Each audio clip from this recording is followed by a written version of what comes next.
네, 안녕하세요. 힐스토 파트너스의 황나일이라고 합니다. 지금 제가 이렇게 위치가 이게 잘 화면이 안 보여가지고 저희가 사실은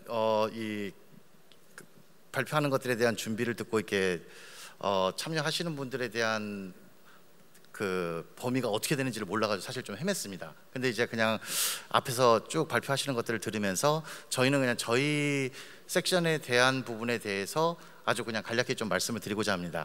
그리고 아마 지금 앞에서 아름다운 얘기들과 이렇게 굉장히 좀 이상적인 얘기들이 나온 것들에 비해 저희가 어차피 몸담고 있는 곳이 캐피탈 쪽이고 저희는 그냥 아주 철저히 그래서 이것을 어떻게 모니타이즈 하나, 어떻게 돈을 벌 것이냐 라는 부분에 대해서 아마 집중적으로 말씀을 드리게 될 것 같아요. 너무 속물적이라고 욕은 안 하셨으면 좋겠습니다. 일단은 저 간단히 그냥 소개를 드리자면 저희는 오랫동안 그 트래디셔널 영역 쪽에서 펀드 활동을 계속 해왔고요. 한국에서 2017년도에 블록체인 붐이 불기 시작할 타이밍부터 시작해서 블록체인 쪽을 계속 파고들면서 현재는 회사의 어떤 방향성 자체가 어떤 트래디셔널한 영역보다는 더 이제 블록체인 쪽으로 넘어왔고 오늘의 어떤 이 메인 주제가 되는 NFT 쪽까지 저희가 이렇게 흘러오게 되는 데 동안 한 몇 년 정도가 걸린 것 같아요. 일단은 제가 이 앞에서 드리는 말씀에 대한 것들을 뒤에 연결시키기 위해서 좀 지루하시더라도 간단히 먼저 말씀을 드리겠습니다. 많이 들으셨을 얘기일 텐데 실제로 지금 뭐 요즘 웹 3.0 뭐 이런 얘기들이 많이 나오는데 이렇게 생각해 주시면 좋을 것 같아요. 웹 1.0 같은 경우에서는 사실 우리가 인터넷이 처음 튀어나왔을 때 어딘가에 서버를 두고 그 서버를 바탕으로 서비스를 하는 것들이 시작이 됐었죠. 2000년대 초반입니다. 그 이후에 아마존 클라우드 서버 같은 클라우드 서비스들이 나오기 시작을 하면서 서버를 보유하지 않고 어딘가에 붕 띄워놓고 내가 굳이 어떤 서비스를 하는 업체가 내 서버를 갖지 않고서도 서비스를 하는 시점으로 넘어가면서 저희는 그냥 통상적으로 이것을 웹 2.0이라고 부릅니다. 웹 3.0으로 넘어오게 되면서 이 클라우드 서버에 대한 주체권 자체도 사라졌습니다. 이게 소위 말해서 지금 현재 붐이 불고 있는 블록체인의 시발점입니다. 서버가 어디에 있든지 간에 아무런 상관이 없고 심지어 이 서버의 소유권을 실제 이걸 운영하는 쪽에 가져가는 뭐 약간 뭐 복잡한 개념이지만 뭐 그런 식으로 해서 웹 3.0의 세대가 왔다라고 말들을 많이 하고 있습니다. 근데 이게 왜 중요하냐면 아직까지 제가 이 부분에 대해서 이렇게 문제점을 짚는 분들을 아직 잘 못 뵌 것 같은데 실제로 이 웹의 흐름으로 내려오는 것 대비 지금 저희가 알고 있는 이 가상자산의 흐름은 사실은 한 템포가 지금 먼저 앞서가고 있습니다. 첫 번째로 저희가 가장 혁신적으로 변화가 된 패러다임의 시프팅이 된 계기를 말씀을 드리자면 여기 계신 분들이 얼추 알고 계실 텐데 이게 90년대까지만 해도 사실은 송금이나 은행 업무를 인터넷에서 보는 것들에 대해서는 상상을 하지 못했었어요. 2000년대 초반이 오면서 내가 웹에서 은행 업무를 볼 수 있다고? 야 이거 무섭지 않아? 돈을 보내는 것들에 대해서 안전해? 라는 이런 어떤 우려가 생긴과 동시에 이미 확산이 돼서 우리는 이미 인터넷 뱅킹과 온라인에서 결제를 하고 송금하는 것들에 대해서 한 번에 익숙해져 버렸습니다. 자, 그 이후에 굉장히 오랜 시간을 거쳐가지고 이제 크립토가 탄생을 했습니다. 한국에서 크립토가 붐이 분 거는 우리가 평균 보통 보면 2017년 초부터 2018년도까지를 가장 이제 이 크립토에 대한 붐들이 일어난 시기로 꼽죠. 자, 이게 어떤 변화를 가져왔냐면 첫 번째 아까 말씀드렸던 오프라인에서의 온라인으로 오는 이 어떤 커런시의 변화, 그러니까 이 돈을 다루는 트랜잭션의 변화가 큰 패러다임을 한번 변하게 가져왔다면 이 크립토가 가져온 변화는 뭐냐면 국내와 국외, 외환의 문제를 해결한 겁니다. 저는 이 어떤 펀드나 이 자금을 운용하는 씬에 있는 사람의 입장에서 봤을 때는 저는 이 변화가 굉장히 혁신적이라고 생각을 했어요. 그래서 뭐냐면 실제로 여기서 그런 경험들을 해보신 분들이 많이 계실 수도 있겠지만 저희가 예를 들어서 저희는 중국 업체들이랑 일들을 많이 하는데 이전까지만 해도 중국 업체에 용역을 주거나 저희가 어떤 것들에 대한 대가를 받을 때 인보이스를 발행하고 뭐 LC를 발행하고 은행에 찾아가가지고 이걸 뭐 신청을 하고 허가를 받고 돈을 입금을 하면 며칠 후에나 들어오고 들어올 때까지 은행에 전화해가지고 들어왔니 안 들어왔니 이게 리젝이 됐니 다시 돌아갔니 이런 것들을 무한 반복해왔어요. 그게 오래된 일이 아닙니다. 불과 이 크립토가 튀어나온 이후에도 사실은 우리는 이런 일들을 아직까지 반복하고 있습니다. 그런데 어떤 일이 생겼느냐, 저희 지금 그냥 해외에서 돈 받을 때 이더리움 받습니다. 그냥 뭐 이거 한 5분도 안 돼가지고 거래가 끝나버려요. 뭐 어떤 분들은 이 이더리움의 어떤 변동성 문제 때문에 이것들을 뭐 화폐로 사용할 수 없고 뭐 이런 이제 해묵은 논쟁들이 예전에 있었으나, 사실은 실제 필드 쪽에서는 해외와 관련된 어떤 이런 것들의 부분은 실제로 굉장히 많은 부분들을 커버를 했죠. 그래서 이제 요약을 해서 말씀드리자면, 실제 이 암호화폐의 출현은 어떤 세계를 한번 깨버렸냐면 국가 간의 경계를 깨버렸습니다. 세계 공동화폐를 만들어낸 거죠. 자, 이더리움, 한국에서의 이더리움, 미국에서의 이더리움, 중국에서의 이더리움 다 동일하게 씁니다. 동일한 가치가 있고요. 그래서 이제 이 변화가 어떤 변화를 가져왔냐면, 실제로 우리가 달러, 엔, 원화, 뭐 유엔 이런 것들을 다 하는, 이거를 다 차이성을 없애버리고 그냥 국제 공통 통화로서의 어떤 역할을 하게 됩니다. 뭐 부정하시는 분들이 있을 수도 있겠으나, 사실은 이제 이쪽 세계에서부터의 크립토 생태계가 사실 이거를 기축으로 해서 발전이 되기 시작을 합니다. 그래서 이제 어디까지로 흘러 들어갔냐면, NFT와 이제 메타버스 시대가 왔는데, 요즘 뭐 그냥 눈만 뜨면은 미디어에서 NFT 얘기 나오고 메타버스 얘기가 나옵니다. 사실 이게 지금 튀어나온 개념은 아닙니다. 블록체인의 초기 붐이 불던 당시 2017년, 18년도에도 NFT라는 것들은 분명히 존재를 했었어요. 그래서 이제 이게 어떤 또 의미를 갖게 되냐면, 아까 말씀드렸던 것처럼 오프라인에서 온라인으로의 변화가 한번 1차적으로 이루어졌다면, 크립토로 인해서 국가 간의 경계가 없어진 거고, 얘는 뭐냐면 지금 우리가 살고 있는 이 현실 세계와 저 다른 메타의 세계 간의 연결고리가 생긴 겁니다. 이거가 저는 NFT와 메타버스의 핵심이라고 생각을 하고 있어요. 그래서 이 비즈니스가 지금, NFT와 메타버스가 지금 굉장히 열풍이 불고 과열돼서 거품돈이 얘기가 나올 만큼 굉장히 활성화되어 있는데, 이거를 제대로 이해하기 위해서는 아까 앞서 말씀드렸던 이 원래의 블록체인, 크립토 커런시에 대한 이해도가 없으면 사실은 NFT를 이해할 수가 없습니다. 가짜입니다. 자, 무슨 얘기냐면, 우리가 온라인에 대한, 온라인 송금에 대한, 온라인 비즈니스, 온라인 폰뱅킹 이런 것들을 하실 수 없는 분들이 이 크립토 지금 이 트랜잭션에 대한 것들을 접근하실 수 없는 거랑 똑같아요. 굉장히 어렵잖아요. 불편하고. 이제 거래소에 가입해가지고 내가 토큰을 거래하고 하는 것들이 사실은 뭐 저도 이제 뭐 많은 나이는 아니지만 저희 세대도 굉장히 버거워할 정도로 어려운 어떤 허들이 생겼습니다. 그런데 그 앞서 온라인 뱅킹에 대한 이해도가 없이 크립토 커런시를 이해한다? 불가능하듯이, 지금 NFT와 메타버스를 이해하기 위해서는 반드시 크립토 커런시에 대한 이해도가 있어야 됩니다. 이게 어쩔 수 없이 블록체인 위에서 올라왔던 개념이기 때문에 그래요. 그래서 저는 예를 들어서 지금 이 NFT와 메타버스가 지금 붐이 불고 있어서 내가 여기에 투자를 하거나 내가 여기에 관심을 가지고 이 씬을 한번 들여다보겠다라고 생각을 하시는 분들이 있으면 바로 코인부터 시작을 하셔야 된다고 생각을 하고 있습니다. 제가 사실은 이제 이런 얘기들 때문에 굉장히 욕을 좀 많이 먹고 있습니다. 그리고 앞서 좀 잠깐 말씀을 드리자면, 저희가 전통 영역 쪽에서 그냥 이 코인, 한때 붐이 불었던 이 코인에 대한 부분들을 부르짖었을 때, 지금 아마 밖에서도 제가 이제 부스에 계신 분들이랑 얘기를 잠깐 나눴었는데, 무슨 얘기가 나눴냐면, 아직까지도 우리나라에서는 코인의 코자만 붙어도 기사도 잘 못 나옵니다. 굉장히 열악한 상태예요. 그래서 실제로 이 메타버스나 NFT 자체로 넘어오면서 코인을 건너뛰고 올라오려는 좀 움직임들이 계속 생겨나는데, 저는 이거는 언젠가 한번 무너질 수 있는 가능성이 충분히 있다고 생각을 하고, 이제 어떤 방향으로 이 그림이 나가야 된다고 생각을 하냐면, 저는 약간 다른 생각을 하고 있습니다. 이 NFT가 왜 튀어나왔냐면, 사실은 메타버스와 뭐 어떤 디파이 게임들, 그러니까 게임파이라고 하죠. 게임들이나 지금 메타버스들이나 이런 것들이 튀어나옴으로 인해서 NFT가 나왔다라고 순서를 이렇게 생각하시는 분들이 많은데, 사실은 거꾸로입니다.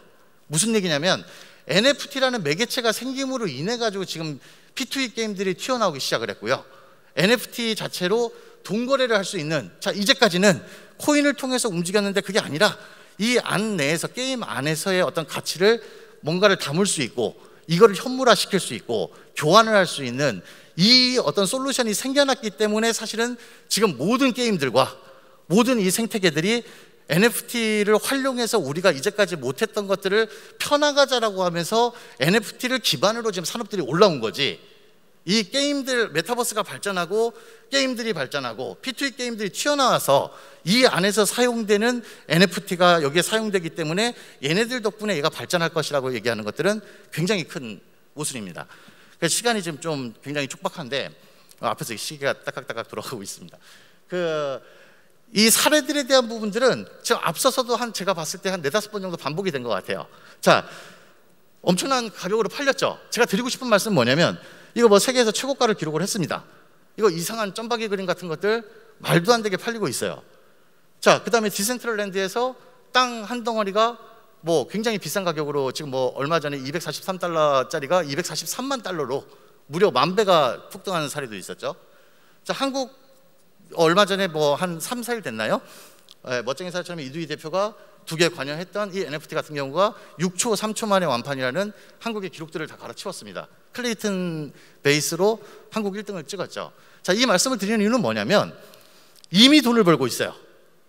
자, 제가 다시 말씀을 드리지만 제가 이 자리에 몇 년 전에 섰던 때가 있습니다. 그때는 제가 어떤 애티튜드로 이 자리에 섰었냐면 이거 코인들 다 이상하다. 코인들 사기다. 뭐 혹시 나중에 시간이 되시는 분들은 아마 저희 회사나 저를 검색을 해보시면 나와요. 제가 코인에 대해서 굉장히 강경파였고요. 코인 관련된 비즈니스들이 다 이게 제가 봤을 때는 굉장히 사기일 가능성이 농후하다 해서 굉장히 반대적으로 강경파적인 입장을 견지를 해왔었습니다. 시간이 지나가지고 한참 생각을 해보니까 돈을 벌려면 이 타이밍에 벌었어야 되는구나 라는 생각을 하게 된 거예요. 그리고 제가 생각했던 거와는 굉장히 달리 이 코인의 붐이 물론 이 중에서도 뭐 코인 투자를 잘못하셔가지고 물리신 분들도 있을 거고 여러 가지 실패를 맛보신 분들도 있겠지만 결국 이게 버텨주고 여기에 들어갔던 자금과 이 생태계가 지금의 스텝으로 새로운 지금 판을 다시 깔아주게 만들어진 겁니다. 자, 무슨 얘기냐면 지금 돈을 버시는 분들이 굉장히 많아요. NFT를 가지고. 자, 이걸 들어가셔야 되는데 아까 앞서서 말씀하셨던 분들의 가장 공통적인 얘기들 무슨 얘기냐면은 내가 이걸 어떻게 들어가야 될지를 모르는 거예요. 자, 저만 해도 지금 이 NFT를 가지고 하루에 일과가 어떻게 돼버리냐면 디센트럴에서 사놓은 땅 봐야 돼. 내가 NFT에 지금 경매에 올라온 것들 가격 봐야 돼. 그 다음에 뭐 지금 우리 그 안에서 게임파이 돌아가는 것들에 대해서 내 캐릭터에서 지금 레벨업 되는 거 봐야 돼. 그 심지어 옛날에 하던 코인 그래프 봐야 돼. 이거 하면 하루가 다 가요.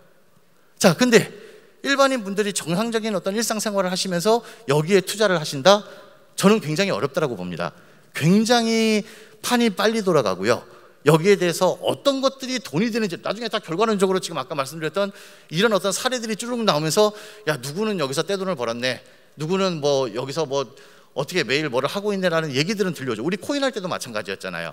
결국은 코인으로 돈 번 친구들 굉장히 많습니다. 저희가 펀드라고 말씀을 드렸는데 펀드는 사실은 뒷단의 쩐주들이죠. LP들을 바탕으로 돌아가는데 저희 LP분들이 2016년, 17년 기준에서 평균 나이대가 60세 이상이었습니다.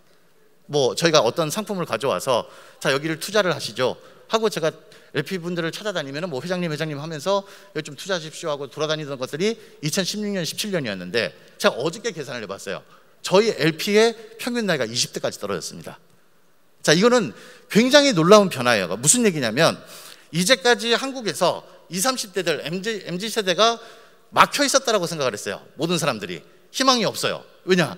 내가 죽도록 일하고 좋은 대학 나와가지고 좋은 직장 가서 평생 벌어봤자 이 서울에 지금 저희 여기가 서 있는 이 강남에 아파트 한 채 못 삽니다. 무슨 희망이 있어요? 그래서 이 낙담했던 세대가 뭐를 만들어냈느냐? 이 신기한 세상을 만들어냈습니다. 어마어마한 영앤 리치들이 튀어나오기 시작을 했고요. 지금 이 시간에도 NFT를 가지고 떼돈을 벌고 있는 친구들이 계속 튀어나오고 있습니다. 자, 그러면 저희는 투자적 관점 내에서 뭐를 말씀을 드리고 싶냐면 이거 가만히 보고 계실 거냐는 거죠. 자, 이래서 제가 이제 이거를 가지고 이거 분명히 돈 되는 판이 펼쳐졌고 여기에 대해서 너무나 복잡하고 스피드가 빠르기 때문에 투자자들과 어떤 펀드들과 이런 어떤 유기체적으로 움직여야 되는 이런 시스템을 짜야 된다라고 하면서 뛰어다니게 한 8개월째 되는 것 같아요. 제가 작년 한 3월부터 이걸 돌아다니기 시작을 했는데 자, 엄청나게 많은 수모를 겪었습니다. 자, 실제로 있었던 얘기를 말씀을 드리자면 제가 작년 여름이 되기 전에 한 7월쯤 됐던 것 같아요. 여의도를 돌면서 자산운용사들을 돌아다녔습니다. 뭐라고 얘기했냐면 자, 땅 사는데 너네 투자금 모은다. 같이 돈 모아서 투자합시다. 자, 어디 땅을 사는데요? 여기 나와 있던 디센트럴랜드입니다. 여기 사는데 그럼 그 땅 상이 우리가 돈을 내면은 뭐가 돌아와? 좌표 마이너스 13, 14점 157이 돌아와요. 뭔 개소리냐고 하는 거죠. 거의 또라이 소리를 들으면서 돌아다녔습니다. 근데 결국은 어떤 일이 생겼냐면 불과 반년 만에 저희가 말씀드렸던 그 땅이 200배 이상 뛰었습니다. 자, 무슨 얘기냐면 현실 지금 현물 세계에서 200배 이상의 수익을 보거나 지금 이 NFT 가격에서의 상승분만큼의 이런 이득을 거둘 수 있는 상품은 전통 영역에서는 존재하지 않습니다. 자, 이건 이제 저는 부의 기회가 왔다라고 생각을 하고, 자, 왔으면 이것들을 어떻게 잡아내야 되는데, 과연 이것들을 개인들이 어떤 한정된 정보를 바탕으로 무엇을 투자를 해가지고 어떻게 돈을 번다라는 것을 알 수 있을까라고 생각을 했을 때 저는 굉장히 그 가능성이 미비하다고 생각을 합니다. 굉장히 기민한 청년들, 이 트렌디한 것들을 잘 따르는 친구들의 몇몇의 예외들은 굉장히 돈을 많이 벌고 있겠지만 거의 대부분의 사람들은 여기서 수익을 거둘 생각들을 하지 못해요. 그러던 와중에 제가 오늘 여기에 있는 이 NFT 협회 쪽과 얘기를 하면서 굉장히 세상이 많이 변했다는 걸 불과 반년 만에 깨달았습니다. 제가 그렇게 밖에서 또라이 소리를 들으면서 가상자산에 투자를 해야 되고 가상 부동산에 투자를 해야 되고, 심지어 저희 회사는 전통 펀드 회사임에도 불구하고 개발자가 펀드 매니저보다 더 많습니다. 그리고 저희가 구성하고 있는 펀드 매니저들이 실제로는 예전에는 증권맨들, 금융에 있던 분들이 보통 펀드 매니저들을 하는데 저희는 어떤 분들이 자리를 하나씩 차지하고 있냐면 이제 게이머들, 이 NFT 작가들, 실제로 이런 사람들이 이 판에서 돌아가는 것들에서 무엇으로 돈을 벌지를 잘 아는 거지, 세상에 지금 평생을 이 자산운용과 증권과 이 주식 차트를 보던 분들이 이 가상자산의 가상부동산이 어떤 전망이 있고 돈을 얼만큼 벌지를 어떻게 알아요? 그래서 이 세상이 이미 저는 바뀌었다라는 것들을 말씀을 드리고 싶고, 그래서 그런 의미에서 저희가 이 협회 쪽에서 이런 것들을 제가 몇 개월 동안 뛰다가 우연한 기회에 만났는데 여기에 대해서 동감을 해주시고, 그렇다면 우리가 이 협회를 중심으로 해서 실제로 어떤 투자 그룹들과 실제로 이 협회 원들을 바탕으로 해서 저 오는 작가들, 여러 가지들에 대한 그다음 미디어 홍보, 협회 차원에서의 활동, 이런 것들을 시너지를 내므로 인해 가지고 수익을 극대화하자라는 취지 내에서 이 창립총회가 전 열리게 된 거라고 생각을 하고 있고, 여기에 참여시켜 주신 것들에 대해서 굉장히 영광으로 생각을 하고 있습니다. 그래서 마지막으로 그냥 정리를 드리자면, 실제로 이것들이 어떤 투자와 상품이 되는 것들에 대한 것들이 꽤나 오랜 시간이 걸릴 수도 있고 아직까지 리스키한 영역으로 계속 이게 지속이 될 수는 있겠으나, 여기에 대한 지속적인 관심과 이 돌아가는 어떤 이 세상의 흐름에 대한 어떤 경각심을 가지고 계신다라고 하면 저는 그냥 이제 새로운 어떤 부의 패러다임이 바뀌는 시대가 분명히 왔고, 여기 계신 모든 분들도 말도 안 되는 어떤 수익을 누릴 수 있는 기회들이 눈앞에까지 왔다라는 것들을 꼭 말씀드리고 싶었습니다. 네, 감사합니다. 일단은 지금 투자 환경이랑 여러 가지 이제 어떤 자산에 대한 패러다임이 많이 변화가 됐습니다. 그러니까 실제로 이제 NFT 메타버스라는 것들이 세상에 나오게 된 것들도 이제 그 흐름 중에 하나인데, 실제로 이제 어떤 투자 자산들이나 이런 것들에 대한 어떤 트렌디한 부분들에 대한 것들을 따라잡으면서 실제로 예전에 한번 저희가 코인 붐이 불었었잖아요. 그때도 굉장히 많은 어떤 부를 획득할 수 있는 기회들이 있었는데 NFT에서 다시 한번 그 기회가 찾아온 것 같습니다. 여기서 이제 저희가 협회 활동들이나 그다음에 여러 가지 지금 이제 이 씬을 위해서 힘쓰시는 분들이 굉장히 많은데, 이런 분들의 어떤 노력들과 함께 어떤 이제 굉장히 좀 밝은 어떤 투자 자산의 확대에 대한 어떤 기회들이 올 것을 기대하고 있습니다. 이거 굉장히 어려운 결정을 내리신 것 같은데, 아직까지 이게 무르익지 않은 시장에서 굉장히 발 빠르게 먼저 이렇게 시도를 해주시는 것들에 대해서 굉장히 감사의 마음을 드리고, 이 씬에 있는 사람으로서 저희도 마찬가지로 협회에서 할 수 있는 것들이 있다라면은 두 손 두 발 다 벗고 뛰어들어 가지고 열심히 돕도록 하겠습니다. 끝까지 화이팅 해주시기를 부탁드리겠습니다. 감사합니다.